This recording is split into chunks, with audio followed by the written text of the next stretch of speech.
Hello, it's Polish Paul VR. Welcome back to the channel. We are here today to play some The Last of Us Part 1 in virtual reality. My dreams come true.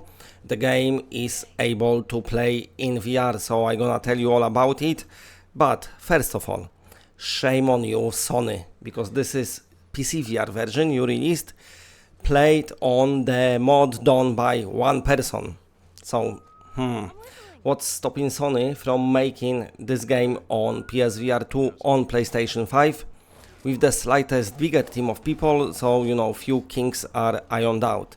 But anyway, with that out of way, let me first tell you everything about this mod, how to play it, how to play this game, how to install it and everything, and then I'm gonna tell you maybe a bit what I need to get off my chest about Sony itself and their support for PlayStation VR2. So, first of all the background, the gameplay, what you can see in the background is a VR gameplay that I captured today playing it, and this is a lot of fun, most fun I've had in VR for a while. Now I know some people are gonna say, but it's third person and you playing using controller, and yes, I am, that's what I'm doing. But still, that's how you play Astrobot and still had, one of the best VR games ever made. And also, at least here you've got head tracking for aiming, so that adds a bit to it. But also, I do not mind at all. This game is so immersive. It's such a heavy story-driven game, kind of not distract itself by making you doing some pointless stuff or collecting too much shit, like maybe more modern games do. It kind of follows the story and it does it good, and it's a good story. Well, shame about the sequel, but that's a debate that is very controversial. But anyway, this one, the first one, is amazing. So, how to play it in VR? You have to have Luke Ross's VR mod, and this mod is available over on his Patreon. The Patreon is $10 a month. The list of the games that this mod supports is quite extensive.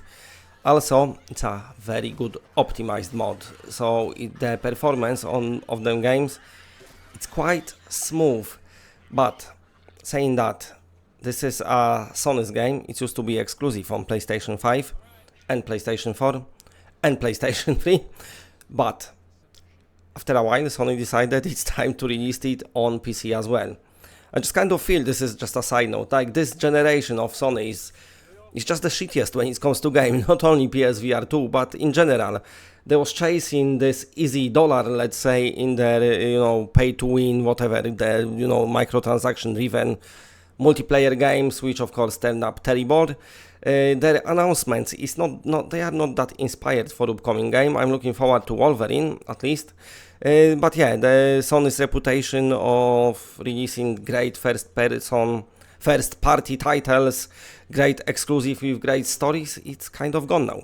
But that's for Sony to sort something between themselves. But anyway, once you get this mod, you launch in the game once, and then you go to the game files and put in the mod in the game files. Running the mod, it injects itself, and then you're good to go. You have to change few settings in graphical settings, and then you're good to play. And as you can see in the background, the game looks beautiful.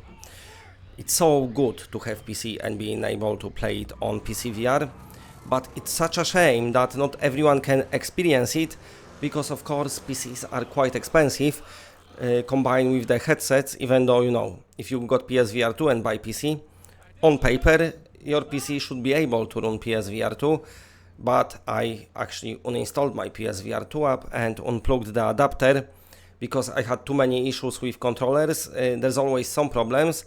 Some people will say, well, that's a PC side of things, but it was too many with PSVR2.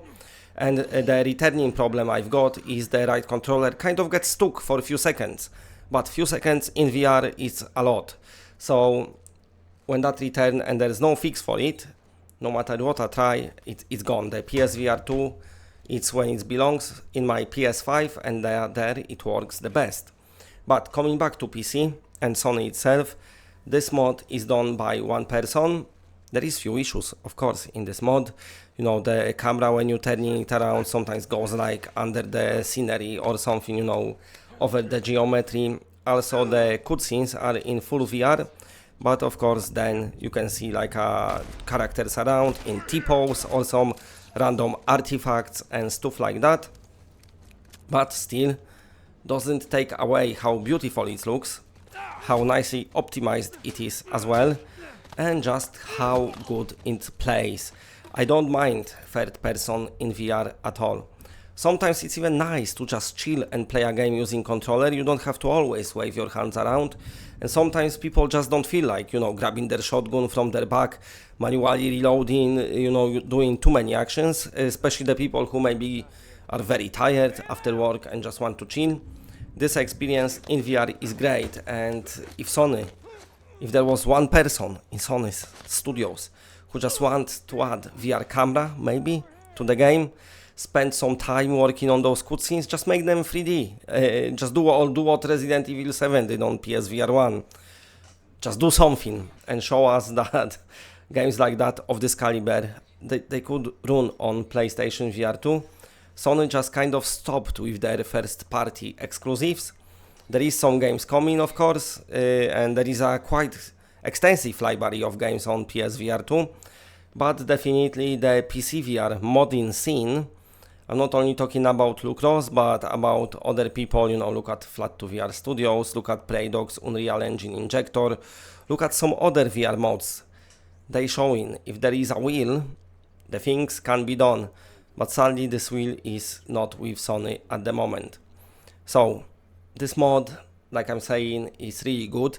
It's been a long time since I got excited about VR game to come back to it and play it. And it's been a long time when I've been playing something with a smile on my face. And that's what's happening here in this gameplay. You can see in the background.